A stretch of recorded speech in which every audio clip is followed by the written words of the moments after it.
আসসালামু আলাইকুম প্রিয় দর্শক, বিডি চ্যানেল 4-এর আত্মশুদ্ধিমূলক আলোচনা অনুষ্ঠান শুদ্ধ মনের আজকের পর্ব 43তম। আজকের বিষয় নির্ধারিত হয়েছে সদকার ফজিলত। যেহেতু রমজান মাসে আমরা সওম পালন করছি, আমরা আমাদের সওমের মাধ্যমে আমাদের তাকওয়ার বৃদ্ধি পাবে এবং ক্ষুধাবৃত্তি তাকওয়া এবং অন্যান্য আমলের মাধ্যমে নামাজ, তারাবি, তারপরে আরও জিকির আজকের মাধ্যমে আমরা আরও আল্লাহর অনেক নিকটে পৌঁছতে পারবো আর অনেক বেশি সওয়াব পণ্য অর্জন করতে পারবো। তো সাদাকার আলোচনা এই জন্য করছি কারণ এই মাসে সাদাকা যদি আমরা করি তাহলে অনেক বেশি পুণ্য পাবো। এমনিতে সাদকা অনেক পুণ্য অর্জিত হয়, অনেক নিরাপত্তা পাওয়া যায়, আল্লাহ তরফ থেকে অনেক পুরস্কার পাওয়া যায় এবং জাহান্নাম এবং আল্লাহর গজব থেকে নাজাত পাওয়া যায়। তাহলে রমজান মাসে যদি আমরা করি, যেহেতু রমজান মাসে একটা নফল ইবাদত 70 গুণ বা তার চেয়ে বেশি বা 700 গুণ পর্যন্ত আল্লাহ বৃদ্ধি করে দিতে পারেন। তো এই জন্য আজকে বিষয়টি নির্ধারণ করা হয়েছে যেন আমরা রমজানে এই সাদাকার মাধ্যমে আমরা আমাদের আমল বৃদ্ধি করার যেমন করতে পারবো এবং আল্লাহর সন্তুষ্টি অর্জন করতে পারবো, তেমনি মানুষের উপকার, আমার অপর মুসলমান ভাইয়ের বা বোনের বা প্রতিবেশী আত্মীয় গরিবদের উপকার হবে। এই জন্য এই বিষয়টি নিয়ে এসেছি। আজকে এই বিষয়টি নিয়ে আলোচনা করব। প্রথমে কোরআন এবং হাদিস থেকে আলোচনা করব আর তার সংজ্ঞা নিয়ে আলোচনা করব, কোরআন এবং হাদিস থেকে এর গুরুত্ব, তারপরে বিশদ আলোচনা করব। আসুন, সাদকা সিদ্কুর শব্দ থেকে নির্গত, যার আবিধানিক অর্থ হচ্ছে সত্যতা, আন্তরিকতা, কল্যাণময় কাজ যা আর্থিক বা সেবামূলক উভয় হতে পারে। তবে ইসলামী পরিভাষায় সাদকা বলতে এমন দানকে বোঝায় যার জন্য পুণ্য নির্ধারিত রয়েছে, অর্থাৎ সওয়াব নির্ধারিত রয়েছে। ফরজ, ওয়াজিব, সুন্নত, নফল ও মুস্তাহাবও হতে পারে। যেমন জাকাত এমন একটি দান যা বাধ্যতামূলক, ফেতরা এমন একটি দান যা ওয়াজিব, গরিব দুঃখীকে খাওয়ানো ও পড়ানো সুন্নত ও মুস্তাহাব, মসজিদ, মাদ্রাসা, এতিমখানা তৈরি এবং এইসবগুলোতে দান করা নফল কিন্তু অত্যন্ত উঁচু মানের আর্থিক ইবাদত। দান করা তো নফল কিন্তু অত্যন্ত উঁচু মানের আর্থিক ইবাদত, যার জন্য পুরস্কারের জান্নাত, আল্লাহর সন্তুষ্টি ও নৈকট্য অর্জিত হতে পারে। সদকায়ে জারিয়া হচ্ছে এমন সদকা যা সদকাকারী ব্যক্তির মৃত্যুর পরও সেই সদকার সওয়াব জারি থাকে। তারপর সেই সওয়াব সে পরকালে জান্নাতে বসে সে তার আমল নামায় এগুলো বৃদ্ধি হইতে থাকে, সে এটা পায় এবং সেই নিয়ামতগুলো তার অর্জিত হয়। তো সাদকা জারিয়ার ক্ষেত্রগুলো কী কী? যেমন মানব কল্যাণমূলক দান, যে কোনো মানব কল্যাণগুলো দান, ধর্মীয় প্রতিষ্ঠান সৃষ্টি, এতিমখানা, মাদ্রাসা, মসজিদ, খানকা, কবরস্থান, ঈদগাহ ইত্যাদি, এবং অন্যান্য বিধবার জন্য দান, গরিবদের জন্য দান, এবং এই বিধবাদের জন্য কিছু করে দেওয়া বা এরকম এতিমদের জন্য কিছু করে দেওয়া, এরকম অনেক কিছু হতে পারে। তো রাসূল সাল্লাল্লাহু আলাইহি ওয়াসাল্লাম ইরশাদ করে ফরমান, কেউ নিজের হালাল উপার্জন থেকে একটি খেজুর পরিমাণ দান করে হলো আল্লাহ তার ডান হাতে তা গ্রহণ করেন। সুবহানাল্লাহ। অতঃপর এমনভাবে তা বর্ধিত করেন যেমন কেউ তার বাছুরকে লালন পালন করে। অবশেষে খেজুর সম দান হয়, পাহাড় সম দানে রূপান্তরিত হয়। সুবহানাল্লাহ। আল্লাহ পাক কোরআন পাকে ইরশাদ করেন, আলাম ইয়ালামু আন্নাল্লাহা হুয়া ইউকবালু তাওবাতা আনিল ইবাদিহি ওয়া ইয়াখুযুস সাদাকাত। অর্থাৎ তারা কি এটা জানে না যে আল্লাহ নিজ বান্দাদের তওবা কবুল করে থাকেন এবং তিনি সাদাকাত অর্থাৎ সাদাকা খয়রাত কবুল করে থাকেন। সূরা তওবার 104 নম্বর আয়াতের অংশ। অন্যত্র বলেন, ইয়ামহাকুল রিবা ওয়া ইউরবিস সাদাকা। আল্লাহ তাআলা সুদকে ধ্বংস করেন বা নষ্ট করেন এবং সাদকাকে বর্ধিত করেন। সূরা বাকারা 276 নম্বর আয়াতের অংশ। হাদিস শরীফে ইরশাদ হয়েছে, মা নাকাসাত সাদাকাতুন মিনাল মালিন ওয়া মা যাদাল্লাহু আবদান বি আফইন ইল্লা আজা ওয়া মা নাওয়াদা আহাদু লিল্লাহি ইল্লা রাফাআহুল্লাহু আজ্জা ওয়া জাল্লা। অর্থাৎ সদকার মাল সম্পদের কম ঘাটতি হয় না বা হ্রাস হয় না, এবং যে ক্ষমা করে তার ক্ষমা বৃদ্ধি পায়, আর যে আল্লাহর উদ্দেশ্যে বিনম্রতা অবলম্বন করে আল্লাহ তাআলা তার মর্যাদা উন্নীত করে দেন। অন্য এক হাদিসে রয়েছে, সাদাকা সম্পদ কমতি সৃষ্টি করে না, হ্রাস বৃদ্ধি করে না। যে সাদাকা দেওয়ার জন্য হাত বাড়ায় প্রার্থীর কাছে পৌঁছার আগেই আল্লাহ সেটি কবুল করে নেন। সুবহানাল্লাহ। রাসূল সাল্লাল্লাহু আলাইহি ওয়াসাল্লাম বলেন, জাহান্নাম থেকে বাঁচো এবং খেজুরের বিনিময়ে হলো, তার মানে একটি খেজুরের বিনিময়ে হলো জাহান্নাম থেকে আমরা মুক্তি পেতে পারি যদি আমাদের সেই দানটা কবুল হয়ে যায়। আর মুসলমান ভাইকে, গরিবকে, এতিমকে যখন আমরা দান করব, সেই দানের কারণে আল্লাহ সন্তুষ্ট হয়ে যেতে পারেন। আল্লাহ একটা আমল যদি সন্তুষ্ট হয়ে যায়, সেই আমলের কারণে কিন্তু আমরা নাজাত পেয়ে যেতে পারি। সুবহানাল্লাহ।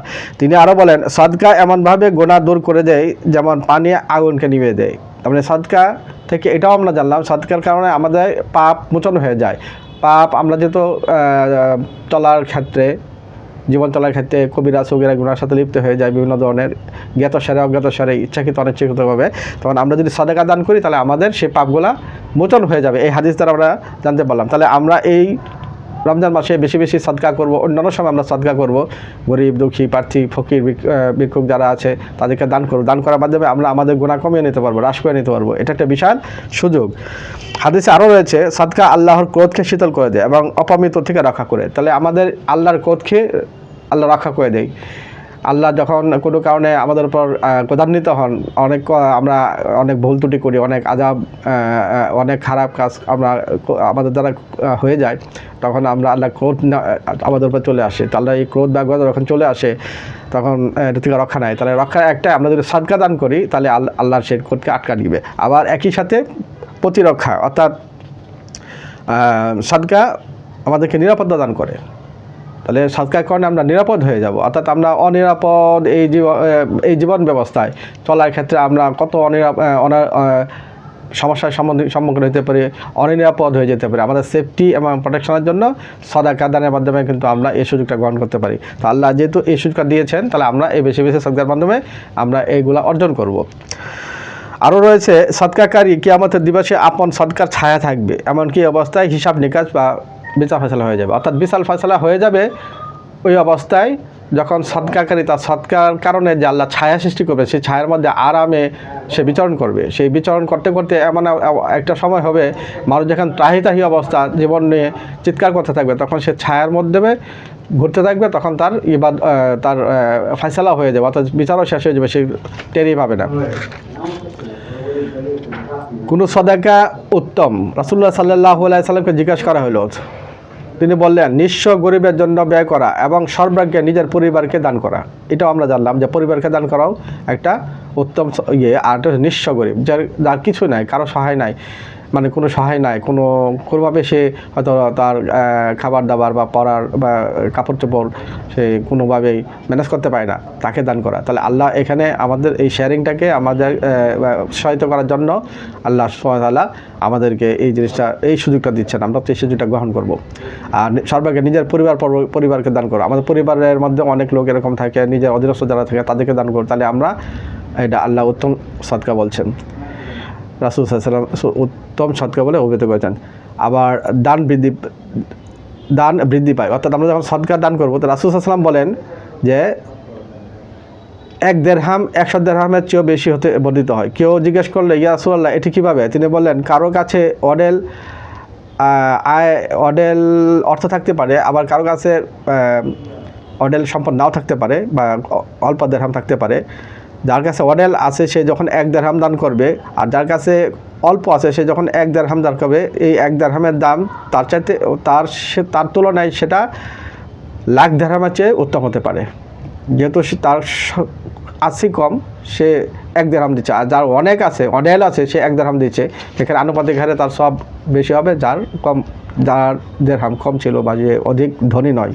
তাহলে এটা আমরা জানলাম যে আমরা সর্বাবস্থায় যেন দান করতে পারি, অর্থাৎ আমরা গরিব হলেও যেন দান করতে পারি, আমাদের অল্প থাকলেও যেন আমরা দান করতে পারি। রাসূল সাল্লাল্লাহু আলাইহি ওয়াসাল্লাম বলেন, প্রার্থনাকারীকে বিমুখ করো না, যদিও বকরির বাচ্চা অথবা খুর দিয়ে হলে হোক। অর্থাৎ কোনো মিসকিন বা ফকির যখন চায়, তখন সে তার আর কোথাও হাত পাতার হয়তো কোনো কিছু ম্যানেজ করতে পারে না, এই জন্য বাধ্য হয়ে সে হাত পাচ্ছে, তাকে ফিরিয়ে না দেওয়া রাসূল সাল্লাল্লাহু আলাইহি ওয়াসাল্লাম উৎসাহিত করছে। অর্থাৎ একটা বকরির বাচ্চা দাও। অনেক আরবে তখন বকরির মালিক যারা থাকতো, একটা বকরির বাচ্চা, ছোটো একটা বাচ্চা দান করে উৎসাহিত করতেন। আবার অথবা অনেক সময় বকরি বা ভেড়া কুরবানি করা হয়, কুরবানি করার কারণে হয়তো মাংসগুলো হয়তো নিজেরা ঘরে নিয়ে গেল, কিন্তু একটা খুরের মধ্যে কিছু মাংস থাকে, হাড্ডি থাকে, সেটা দান করার মাধ্যমে হলেও তাকে সাহায্য করো। সুবহানাল্লাহ। ইসলাম কত মানবিক, রাসূল সাল্লাম কী সুন্দর করে সে অমানবিক আরববাসীদেরকে মানবিক হিসেবে তৈরি করেছেন। রাসূল সাল্লাম আরও বলেন, কিয়ামতের দিন যখন কোনো ছায়া থাকবে না, শুধু 7 জন লোক আল্লাহর আরশের ছায়া অবস্থান করবে। এই 7 জনের একজন হলো যে গোপনে সদকা প্রদান করেছে, যার বাম হাত জানে না তার ডান হাত কি সদকা করেছে। সুবহানাল্লাহ। তো 7 জন আল্লাহর আরশের ছায়া নিচে থাকবে, এর মধ্যে একজন হচ্ছে সদকা দানকারী এবং যে গোপনে দান করে। সুবহানাল্লাহ। তাহলে আমরা গোপনেও দান করব, প্রকাশ্যে দান করব, কিন্তু গোপনে দান করা আরও বেশি শ্রেয়। রাসূল সাল্লাল্লাহু আলাইহি ওয়াসাল্লাম বলেন, পছন্দীয় আমল বিপদ মুসিবত থেকে রক্ষা করে, গোপন সদকা আল্লাহর ক্রোধের অগ্নি নির্বাপিত করে। এর আগে এই হাদিস আমরা শুনেছি যে আল্লাহর ক্রোধের অগ্নিকে নির্বাপিত করে দেয় গোপন সদকা। আত্মীয় স্বজনের সাথে সদাচরণ দয়াদ্রতা হায়াত বৃদ্ধি করে, এটা একটা ইম্পর্টেন্ট জিনিস। আত্মীয় স্বজনের সাথে সদাচরণ দয়াদ্রতা হায়াত বৃদ্ধি করে। আর প্রত্যেক নেকির সদকা দুনিয়ার সৎকর্মশীল আখিরাতে সৎকর্মশীল হিসেবে চিহ্নিত হবে। জনৈক ব্যক্তি রাসূল সাল্লাল্লাহু আলাইহি ওয়াসাল্লামকে জিজ্ঞাসা করলেন, সদকার কি প্রতিদান মিলবে? বললেন, হ্যাঁ, কয়েক গুণ এবং কয়েক গুণের চেয়ে বেশি প্রতিদান মিলবে। অতঃপর তিনি এই আয়াত তেলাওয়াত করলেন। আয়াতটি হচ্ছে, মান জাল্লাযী ইয়াকরিদুল্লাহু কারদান হাসানা ইউদাইফাহু লাহু আদফান কাসীরাতান। এমন কে আছে যে আল্লাহকে উত্তম কর্জ দিবে, অতঃপর তার জন্য বর্ধিত করে দিবেন বহুগুণে। সূরা বাকারা 245 নম্বর আয়াতের অংশ। রাসূল সাল্লাল্লাহু আলাইহি ওয়াসাল্লামকে জিজ্ঞাসা করা হলো, কোন সদকা উত্তম ইয়া রাসূলুল্লাহ? তিনি বললেন, গোপনে সদকা করা এবং নিঃস্ব গরিবদের দেওয়া। তাহলে গোপনে সদকা করা আর নিঃস্ব গরিবদের দেওয়া। তারপর তেলাওয়াত করলেন, ইন তুবতু সাদাকাতিন ফানিআম্মা হিয়া ওয়া ইন তুখফুহা ওয়া তুতুহা ফুকারা ফাহুয়া খায়রুল লাকুম।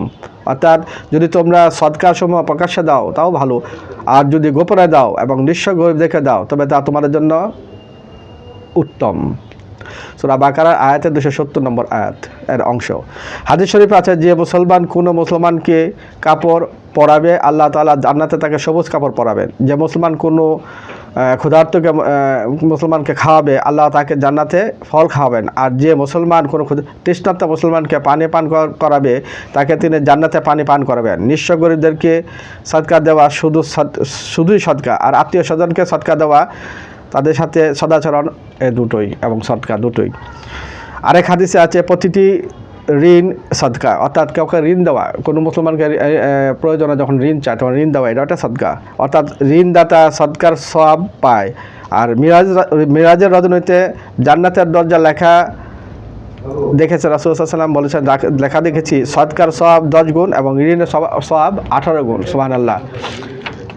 রাসূল সাল্লাল্লাহু আলাইহি ওয়াসাল্লাম যখন মেরাজে গিয়েছিলেন তখন জান্নাতের দরজা এই লেখা দেখলেন, সদকার সওয়াব 10 গুণ আর ঋণ দেওয়া, মুসলমানকে ঋণ দেওয়া, সহজ ঋণ দেওয়া 18 গুণ সওয়াব। সুবহানাল্লাহ।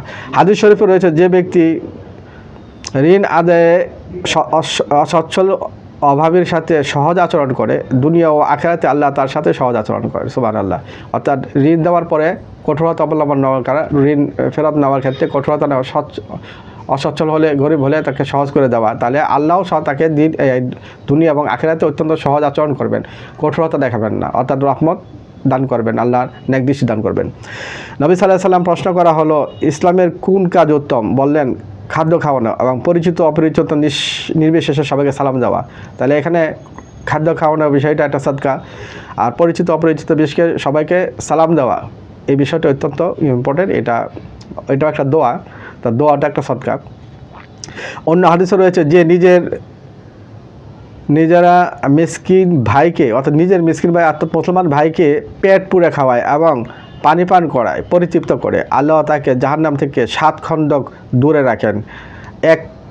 এক খণ্ডক দূরত্ব হতে 500 বছর, অর্থাৎ 500 বছর থেকে 7 খণ্ডক দূরে থাকবে। অর্থাৎ খণ্ডক একটা পরিমাণ, একটা পর্বতের হিসাবে পরিমাণ, অর্থাৎ 500 বছরের রাস্তা। তো 7 খণ্ডক দূরে রাখা হচ্ছে 500 বছর, 1 খণ্ডক 500, তাহলে 7 গুণ মানে 535, 3500 বছর দূরে রাখবেন। সুবহানাল্লাহ।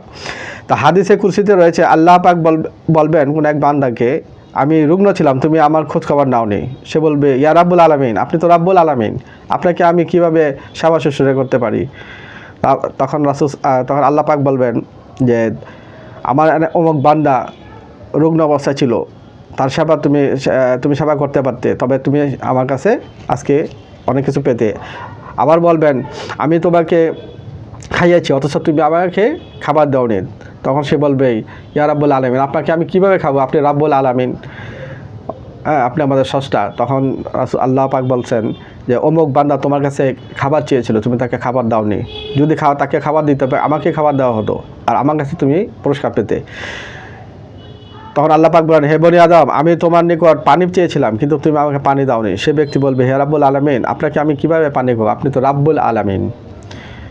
তখন আল্লাহ পাক বলবেন আমার অমুক বান্দা পানি চেয়েছিল, তুমি তাকে পানি দাওনি, যদি দিতে তবে আমার কাছে পেতে।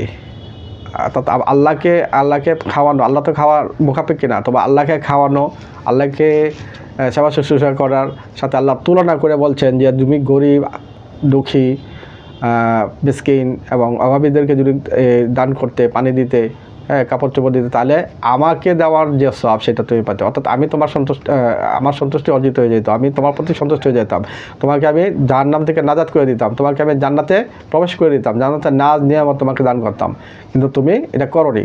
তাহলে এই হাদিস থেকে আমরা বুঝলাম যে দান এক খয়রাত, আর প্রয়োজনের কারোর কোনো হাজত পূরণ করা, দুঃখী, গরিব, এতিম, মিসকিন যে হোক তার হাজত পূরণ করা, তা আল্লাহ তাআলার কাছে কত প্রিয়, অত্যন্ত প্রিয়। অর্থাৎ আল্লাহ তাআলা যেন অপেক্ষা করছেন বান্দা এইসব কাজ করুক আর আমার কাছ থেকে নাজাতের ফয়সালা নিয়ে নিক, আর আমার কাছে সে জান্নাতের হকদার হয়ে যাক, আর জান্নাতের নাজ নিয়ামত আমি তাকে দান করি।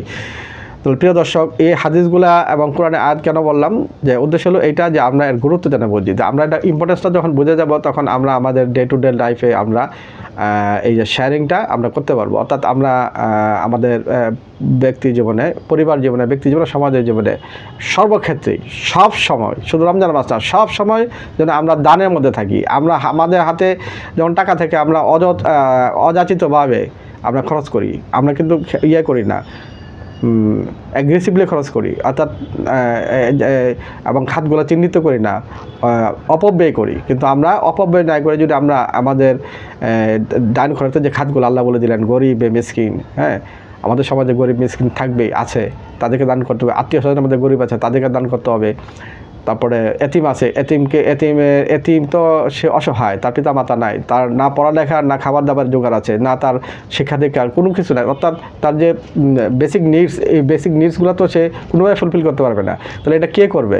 এই জন্য আল্লাহ উৎসাহিত করছেন মুসলমানদেরকে, তো তোমরা এই কাজগুলো করো। অর্থাৎ এতিম তো হবেই, সমাজে মানুষ পিতা মারা যাবে, মাথা মারা যাবে, এতিম হবে, তাহলে তোমরা সেই এতিমদের এই ইয়ে করো, তার যে নেসেসিটিগুলো এগুলো তুমি প্রোভাইড করো। অর্থাৎ তার নিডস আর নেসেসিটিগুলো যদি প্রোভাইড করো, তাহলে সেই যেমন তার একটা সুন্দর জীবন গড়ে উঠবে, আর এটার বিনিময়ে আমি তোমাকে জান্নাত দিয়ে দেবো, এটার বিনিময়ে তুমি আমাকে পেয়ে যাবে, অর্থাৎ আমার দিদার পেয়ে যাবা, আর জাহান্নাম থেকে মুক্তি পেয়ে যাবা। আর এটা আমাদের করতে হবে। একইভাবে গরিব দুঃখী থাকবে, আমাদের মতো তৃতীয় বিশ্বের বা গরিব দেশগুলোতে গরিবের অভাব নাই, মিসকিনের অভাব নাই, হ্যাঁ। কিন্তু আমরা যখন খরচ করি, আমরা যখন নিজের জন্য খরচ করি, ঈদে খরচ করি, ঈদ ছাড়া অন্য জায়গায় খরচ করি, আমরা আমাদের অনেক নেশা জিনিস অনেক খরচ করি, যেমন কেউ সিগারেট এবং পান বিড়ি খায়, প্রচুর খরচ করে, হ্যাঁ, শত শত টাকা প্রতিদিনই খরচ করে। অথচ একটা গরিব হাত পাতলে হয়তো তাকে ফিরিয়ে দেওয়া হয়, কিন্তু আল্লাহ বলেছেন না, তুমি ফিরিয়ে দেওয়া না, একটা খেজুর দিয়ে হলেও, রাসূল সাল্লাল্লাহু আলাইহি ওয়াসাল্লাম একটা খেজুর দিয়ে হলেও তুমি জাহান্নাম থেকে মুক্তি পাও, জান্নাত ক্রয় করো। কারণ এখানে তোমার কাছে হাত পাচ্ছে একটা লোক, তাকে 10 টাকা 20 টাকা দাও, 5 দাও, এরকম সবাই যদি দাও, তাহলে তার আজকের দিনটা হয়তো চলে যাবে, আচ্ছা তা তো আর কোনো পথ নাই। তাহলে এই যে দান করাতে যেন উৎসাহিত করা, আমাদের আর্থিক ইবাদতের আল্লাহ আমাদেরকে শেখাচ্ছেন, এই আর্থিক ইবাদতের শেখানোর মাধ্যমে আল্লাহ আমাদের পরকাল দিবেন, পরকালে আমাদেরকে সন্তুষ্টি অর্জিত হবে, জান্নাত দিবে, জান্নাতের নাজ নিয়ামত দিবে। এটার সাথে লিঙ্ক করে দিয়েছেন আল্লাহ। এটা লিঙ্ক না করলে পারতো, এটা বাধ্যতামূলক করে দিলে কিন্তু আমরা করতে বাধ্য হতাম, কিন্তু কিছু কিছু আবার বাধ্যতামূলক করেছেন, কম্পালসারি করেছেন, যেমন জাকাত কম্পালসারি, আবার ফেতরাটা কম্পালসারি ওয়াজিব। তো ফেতরা দিতে হবে, কারণ ফেতরা দেওয়া ওয়াজিব করছেন কেন? কারণ আমরা হয়তো রমজান ঈদে আমরা নিজেরা রমজান পাওয়ার হওয়ার পর সুন্দরভাবে ইবাদত ঈদটা করবো, কাপড় চোপড় এই সেই সন্তানদেরকে নিয়ে করব, খাওয়া দাওয়ার বিষয়গুলো করবো, কিন্তু অনেক লোক তার ইনকামই নেই, অনেক লোক তার অন্যের কাছে হাত পাতা ছাড়া কোনো উপায় নাই, সে কীভাবে করবে? এই জন্য আল্লাহ এই ফেতরাটা ব্যবস্থা করছেন। এই ফেতরার মাধ্যমে কিন্তু আমরা যখন পরিপূর্ণভাবে ফেতরাগুলো দিব, তাহলে আমাদের পারিপার্শ্বিক যে গরিব লোকগুলো আছে, আত্মীয় স্বজনের বাইরে প্রতিবেশীর ভিতরে, তখন তাদের মধ্যে একটা অর্থনৈতিক সচ্ছলতা চলে আসে। এই অর্থনৈতিক সচ্ছলতার কারণে অন্তত ঈদের দিন তারা একটা ভালো কিছু খাবে। আমরা খাবো, তারা খাবো না, এটা তো মানুষের কাজ হতে পারে না। একটা মানুষকে ক্ষুধার্ত রেখে কীভাবে খায়? অর্থাৎ আমাদেরকে মোর মানে হিউম্যানিটেরিয়ান আচরণ আল্লাহ শেখাচ্ছেন, রাসূল শেখাচ্ছেন, আর এটা আমরা শরীয়তে অন্তর্ভুক্ত করা হয়েছে। তাই ইসলাম যে কত মানে বড় একটা হিউম্যানিটেরিয়ান রিলিজিয়ন, এটা কিন্তু আমরা বুঝি না। আমরা হিউম্যানিটি, তারপরে মানবিক হিউম্যান রাইটসগুলো অন্য জায়গায় খুঁজি, কিন্তু ইসলামের প্রত্যেকটা ইবাদতের ভিতরে, প্রত্যেকটা নফল মুস্তাহাব ইবাদতের ভিতরে কিন্তু, ফরজ ইবাদতের ভিতরে কিন্তু আল্লাহ ঢুকিয়ে দিয়েছেন। এখানে সব মানুষের সাথে রিলেটেড করে দিয়েছেন। আল্লাহ নিজের জন্য কিছু রাখেন না। নামাজ পড়া আমরা মনে করি যে আল্লাহর ইবাদত, কিন্তু আল্লাহ তো মুখাপেক্ষি না, কিন্তু নামাজের মাধ্যমে আমরা নিজেরাই পাপ পঙ্কিলতা থেকে দূরে থাকি। এটা আমাদের জন্য আল্লাহ এটা ফরজ করেছেন। অর্থাৎ আমরা নামাজে জড়ো যাবো, কিন্তু সমাজ চলাইতে হলে সমাজে আল্লাহর অনেক বান্দা পাঠাবেন। সেই বান্দার মধ্যে অর্থনৈতিক পার্থক্য থাকবে, অর্থনৈতিক অবস্থা এক একজনের এক এক রকম থাকবে। কেউ ক্ষুধার্ত, কেউ থাকবে সচ্ছল, কেউ অসচ্ছল, কেউ অডেল ধনী। এখানে আল্লাহ একটা শেয়ারিংয়ের ব্যবস্থা করছেন, এটা শরীয়তের অন্তর্ভুক্ত করছেন। এবং পূর্ববর্তী নবীদের ক্ষেত্রেও ছিল, যেমন তাওরাত অর্থাৎ মুসা আলাইহিস সালাম এবং ঈসা আলাইহিস সালাম নবী, তাদেরকেও উৎসাহিত করা হয়েছে। কিন্তু আমাদেরকে বেশি উৎসাহিত করেছে এটার মাধ্যমে আল্লাহ সন্তুষ্টি, নবীর সন্তুষ্টি, পরকালের মুক্তির ফয়সালা করা হয়েছে। পরকালে মুক্তি চাইতে হলে তোমরা এটা করো। তাহলে আমরা শুধু নামাজ পড়ি, আমরা মনে করি যে পরকালে মুক্তি হয়ে যাব, কিন্তু আমাদের প্রতিবেশী যদি না খায় থাকে, আমাদের মিসকিনদেরকে দান না করি, গরিব ইয়েদেরকে আমি যদি সহায়তা না করি, তাহলে আল্লাহ অসন্তুষ্ট হবেন। বলা হয়েছে আল্লাহর গজব চলে আসবে, এবং আল্লাহ অসন্তুষ্ট হয়ে গেলে আপনি জান্নাত পাবেন না, আমরা জান্নাত পাবো না, আমাদের জাহান্নামে নিক্ষেপ করে দেবেন। কারণ এরকম ইবাদত আল্লাহ অনেক সৃষ্টি আছে যারা প্রতি মুহূর্ত আল্লাহ, অনেক ফেরেশতা আছে যারা প্রতি মুহূর্ত আল্লাহ ইবাদতে লিপ্ত। কোনো ফেরেশতা আছে, কোটি ফেরেশতা আছে শুধু রুকুতে আছে, কোটি ফেরেশতা আছে শুধু সেজদায় পড়ে আছেন, কোটি ফেরেশতা আছে যে মানে ওই দণ্ডায়মান অবস্থা আছে, এবং এরা ওই যে সেজদায় বা দণ্ডায়মান এবং রুকুর অবস্থা আছে, তারা এখনও ওঠে না, শুধু কিয়ামতের সময় তারা উঠবে। অর্থাৎ এত দীর্ঘভাবে এত কোটি আল্লাহর মানে ফেরেশতা এবং অন্যান্য সৃষ্টি সাজদারত আছে। অর্থাৎ আমরা 5 ওয়াক্ত নামাজ পড়ে যদি মনে করি যে এটার জন্য আমাদের আল্লাহ জান্নাত দিয়ে দিবে, বা জান্নাত আমাদের একেবারে বাধ্যতামূলক হয়ে গেছে, বা এটা তা না। জান্নাত হবে আল্লাহর ক্ষমা, জান্নাত হবে আল্লাহর এটা একটা রহমতের কারণে। আল্লাহর রহমত হিসেবে যেন ক্ষমা করে দেবেন, নাজাত দিয়ে দেবেন, আল্লাহ সন্তুষ্টির কারণে আল্লাহ জান্নাত দিবে। তো ইবাদতের মাধ্যমে এটা করানো হয়েছে কেন? যেন ইবাদতটা আমরা করি। নামাজটা আমরা যদি পড়ি, রোজাটা আমরা যদি করি, তাহলে আমাদের মধ্যে তাকওয়া পয়দা হবে, পরহেজগারিতা পয়দা হবে। রোজার মাধ্যমে কিন্তু পরহেজগারিতা পয়দা হয়। অর্থাৎ এইটা পরহেজগারিতা কিন্তু ক্ষুধাবৃত করা হয়েছে, কিন্তু এটা ঠিক না। পরহেজগারিতা হচ্ছে সেফগার্ড ফ্রম সিন। পরহেজত পাপ থেকে নিজেকে দূরে সরে রাখা, আর খাওফা ইলাহি হচ্ছে ক্ষুধাবৃত্তি। তো তাকওয়া পয়দা হয় রমজানে, আর সালাতের মাধ্যমে আমরা আল্লাহর দিদার প্রাপ্ত হই। অর্থাৎ আমরা যাবতীয় খারাপ কাজ থেকে আল্লাহ আমাদেরকে বিরত রাখেন নামাজের মাধ্যমে। নামাজে এই জিনিসটা আল্লাহ রাখছেন। এই নূরের কারণে আমরা পাপাচারতে মুক্ত থাকবো, আর রোজার কারণে, শ্রমের কারণে আমাদের মধ্যে তাকওয়া পয়দা হবে। অর্থাৎ আমরা নূরান্বিত হব এবং আমরা পাপাচার থেকে নিজেকে বিরত রাখতে পারবো, এই জিনিসটা পয়দা হবে।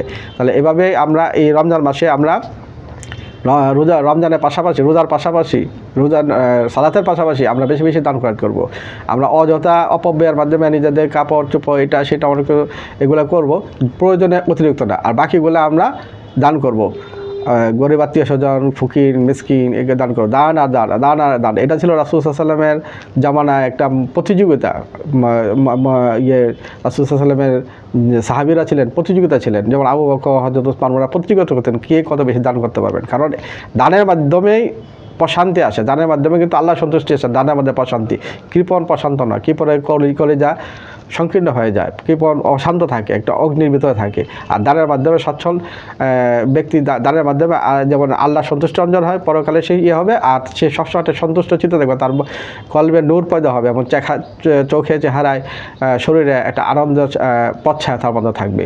আসুন প্রিয় দর্শক, আমরা দানের মাধ্যমে আজকে এই রমজান মাসে আমরা দান খয়রাতের মাধ্যমে যেমন আমার নিজেদের প্রোটেকশন, আল্লাহ তরফ থেকে নিরাপত্তা নেব, আযাব গজব থেকে নিরাপত্তা নেব, একইভাবে অন্যের সহযোগিতা, আর্থিক সহায়তার মাধ্যমে অন্যের উপকার করব। এর মাধ্যমে আমরা আমাদের আল্লাহ সন্তুষ্ট অর্জন করব, পরকালে আমরা সফলতা লাভ করব।